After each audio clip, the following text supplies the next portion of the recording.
Magandang araw po mga kasundo. Bago ko po simulan ang ating kwento, ay may natutunan po akong matandang kasabihan. Ang kasabihan po ay, ang mag-subscribe, like at comment ay suswertihin ngayon. At ang hindi mag-skip ng mga ads ay mas lalong suswertihin. Simulan na po natin ang ating kwento. Magandang araw po mga kasundo. Ngayon po ay meron po tayong guest narrator sa ating channel. So walang iba po ito si Sir Vong Caballero ng Kaba Horror Podcast.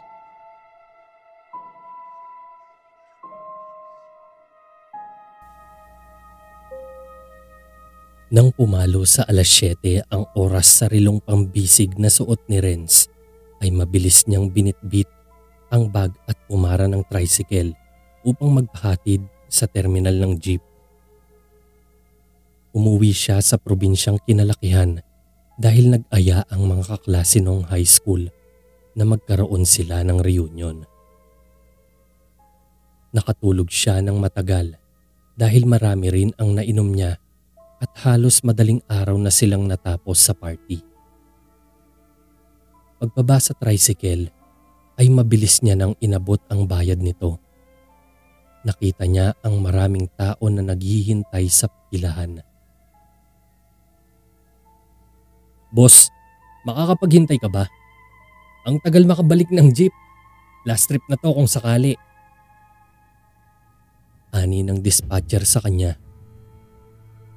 "Sige lang po. Buti nga nakaabot pa ako." Habang nakatayo at hinagod ng tingin ni Renz ang mga naghihintay ron. 12 lahat ang mga pasahero na pawang naghihintay katulad niya. Hindi na kasi siya pwede na hindi makauwi ngayon dahil bukas ay maaga ang pasok niya sa trabaho. Buti na lamang ay tumawag ang asawa niya kaya nagising siya. Tinatanong nito kung nasan na siya. Ilang sandali pa ay dumating na ang isang pampasaherong jeep. Naguunahan ang lahat na makapasok sa loob. Buti na lamang ay sakto silang lahat kaya walang may iwan. Habang nasa biyahe ay sinasariwa ni Renz sa isip ang mga naganap noong reunion nila. Muli niyang nasilayan ang ultimate crush niya na si Laika. Hindi pa rin ito nagbabago hanggang ngayon. Maganda pa rin at hindi nakakasawang titigan ang maamong mukha nito. Mailap ito, tahimik, ngunit palangiti. Dangan nga lamang at binasted siya nito noong niligawan niya ito nung high school sila. Kaibigan lang kasi ang turing nito sa kanya. Biglang napadilat si Renz nang pumaldag ang jeep na sinasakyan. Nauntog pa ang likod ng ulo niya at napangiwi siya. Pagdilat ng mga mata ay sumalubong sa kanya na halos magkandabali-bali ang leeg ng mga pasahero kakasilip sa unahang bahagi ng jeep. Mabilis kasing bumaba ang driver at iniangat ang hood sa harapan ng jeep. "Ang malas naman, nasiraan pa yata." Bulong ng isang lalaki na may katabaan. Naka-headset ito at nakapatong ang bag sa kandungan. Nagbulungan din ang mga naron. Naagaw ng pansin ni Renz ang may katandaan na lalaki na tila nababalisa. Ikinukuskus nito ang 2 palad at iniuugoy nito ang isang tuhod. "Tatang, okay lang po ba kayo?" Nag-aalalang tanong niya. Sumulyap ito sa gawi niya. Hindi ito sumasagot at nananatiling nakatitig sa labas. Tila may kinatatakutan ito ron. Sinundan niya ang tinitingnan nito sa labas. Madilim na sa paligid at maraming punong kahoy. Malubak din ang kalsada. Hindi niya mawari kung nasang lugar na ba sila. Dito muna kayo. Hahanap lang ako ng talyer kung mayroon dito dahil nasiraan tayo. Sabi ng driver. Kailangan niyo po ba ng kasama, Manong? Tanong ng isang lalaki na sa tansya niya ay nasa edad 40 na. Ayaw na sana ng driver, ngunit nagpumilit ang lalaki na sasamahan ito. Lubhang mapanganib na nag-iisa ito, lalo at masukal ang lugar kung saan sila nasiraan. Nagkanya-kanya ang mga pasahero. Ang iba ay nakikinig ng music sa cellphone. Ang iba ay naglaro na lamang at ang iba ay nakapikit habang naghihintay. Walang ano-ano'y biglang humagulgol ang matanda na nasa tabi ni Renz. Napatingin ang lahat ng pasahero sa kanya. Tinanong ni Renz kung bakit ito umiiyak. Kailangan nating makaalis dito. Andiyan na ang abuwak. Anumang oras ay nariyan na sila. Sigaw nito habang nakatanaw sa labas ng jeep. Hinagod ni Renz ang likod ng matanda. Umismid naman ang ibang mga naron nang marinig ang tila ananakot ng matanda sa kanila. Nasa ganoon silang ayos nang may marinig sa di kalayuan na sumisigaw. Napababa tuloy ang mga pasahero upang salubungin ang lalaki na sumama kanina sa driver. Nang makalapit ito ay nagsabi na kung ano ang nangyari sa driver habang naglalakad sila. Kahit halos sinihingal pa ito, ay pautay-utay nitong sinabi na may sumugod daw na tila malaking bayawak sa kanila kanina. Tumakbo raw siya agad nang makita kung paano sinunggaban ng hayop ang driver. Biglang umatungal ng malakas ang matanda at sinabi na abwak ang nakita na sumugod sa kanila kanina. Bumakas ang takot sa mukha ng mga naron. Hindi nila alam kung maniniwala ba sila o hindi sa sinasabi ng matanda. Bago ko po ipagpatuloy ang kwentong ito ay may request sana ako sa iyo kasundo. Isang pindot lang ito kasundo sa subscribe button namin. Malaking tulong po ito sa aming kasundo upang mapagpatuloy pa namin ang mas marami pang magagandang kwento. Salamat sa pag-subscribe mo, bagong kasundo.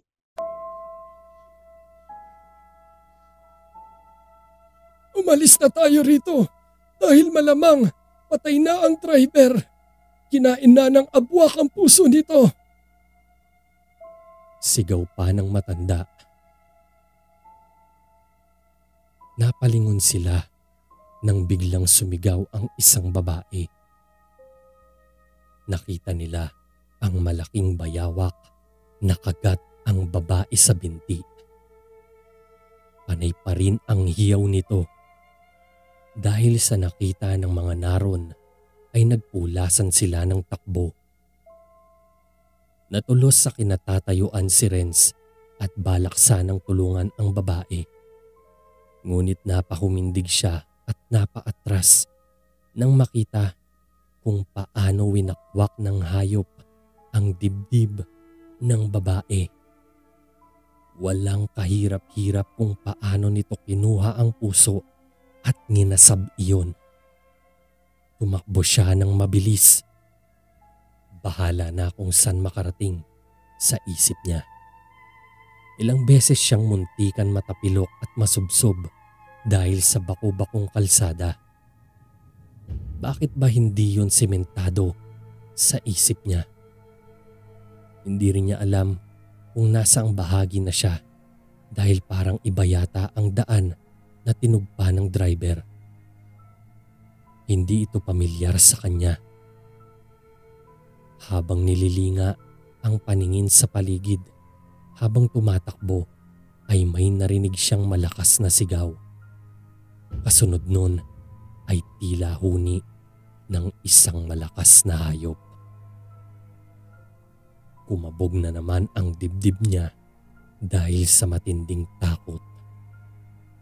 Nakita niya ang matandang lalaki na nasa gilid na mabagal na tumatakbo. Hinabol niya ito at nilapitan. Tatang, saan po tayo pupunta nito para hindi tayo mabiktima ng abok na yun? Hinihingal na tanong niya. Tumigil sa pagtakbo ang matanda at tumitig ng matiim sa kanya. Bumalik tayo kung saan tayo nanggaling. Bilisan natin at nanganganib ang buhay natin dito. Lakad takbo ang ginawa nila. Hindi na nila alam kung ano ang nangyari sa ibang mga kasama. Ngunit ang hiling lang nila ay huwag silang maramdaman at makita ng abwak. Ayon pa sa matanda, ay kailangan nilang marating ang sementadong kalsada upang maging ligtas sila. Ang abwak pala ay isang uri ng aswang na nagpapalit ng anyo na kawangis ng isang bayawak. Ang mga yabag ng tao ang senyales upang sumugod ito at kainin ang mga lamang loob. Tagaktak na ang pawis ni Renz at nag-aalala na rin siya sa kasamang matanda dahil baka sobrang nahahapo na ito. Gusto niya sanang tumigil muna at magpahinga. Kanina pa sila tumatakbo, ngunit tila wala yatang katapusan ang mapuno at masukal na tinatakbuhan nila. Nagulat na lamang si Renz nang biglang bumagsak ang matanda sa lupa. Nanlaki ang mga mata niya nang makita ng malapitan ang itsura ng abwak na kasalukuyang nasa ibabaw ng matanda. Lumabas ang mahabang dila nito at dinilaan ang gilid ng pisngi ng matanda. Napasigaw ang matanda at balak sana niyang tulungan ito, ngunit tila siya napako sa kinatatayuan dahil bigla na lamang kinalmot nito ang muka at dibdib ng matanda. Tumakas ka na! Ligtas mo na ang sarili mo! Sigaw ng matanda. Gamit ang matatalas na kuko ay walang awa nitong binutas ang dibdib ng matanda. Dinukot ang puso ron, nagkalat ang dugo at lalong nagpagimbal sa kanya nang makita na isinubo nito ng buo ang puso ng matanda. Nangangatog na napaatras si Renz. Para siyang kasali sa track and field sa bilis ng pagtakbo niya. Kailangan niyang makaligtas at makauwi sa pamilya niya. Nabuhayan siya ng loob nang makita ang may ilaw na poste. Natatanaw rin niya ang sementadong kalsada. Malapit na siya ron nang maulinigan ang huni ng abwak. Umabog na naman ang dibdib niya sa takot at napalingon pa rito. Padaluhong na ito sa kanya, ngunit napaapak na siya sa sementadong kalsada. Sa bilis ng abwak ay napunta rin ito roon. Nagulat pa si Renz nang biglang magbago ng anyo ang malaking hayop. Laika? Paniniguradong tanong niya. Nagulumihanan siya sa nakita nang mapagsino ang hayop na nagpalit ng anyo. Prince! Sagot nito, saka umayos ng upo sa kalsada at tinakip ang dalawang kamay sa dibdib nito. Mabilis niyang hinubad ang damit at ipinasuot sa hubad na katawan ng dating kaklase. Inalungkat niya sa loob ng bag at ipinasuot dito ang isang shorts niya. Nag-aalinlangan man ay tinanggap yon ng babae. Napaluha ito pagkatapos magbihis. Sorry, Renz. Sana ilihim mo lang kung anong nakita mo ngayong gabi. Parang awa mo na. Bakas ang pagmamakaawa sa mata nito. Hindi ko natatanungin pa kung bakit. Pero alam kong may rason ka kung bakit mo yan nagawa. Hindi ko kayang pigilan ang dugong nananalitay sa mga ugat ko bilang isang abwak. Kahit ayaw ko ay hinahanap ito mismo ng katawan ko. Napaluha ito. Nang gabing yun ay bumalik si Renz kung saan siya tumutuloy. Bukas na lang siya uuwi dahil baka muli siyang mapahamak. Ngayon ay naiintindihan na niya kung bakit mailap si Laika kahit dati pa. Dahil pala sa sikretong tinatago nito. And again, maraming salamat po mga kasundo. Don't forget to subscribe and i-click nyo lang po yung bell na button para updated po kayo sa mga upcoming videos namin na paparating. Maraming salamat po ulit. God bless and ingat po lagi dyan. Ito po si Kuya Bari at ako ang Sundo.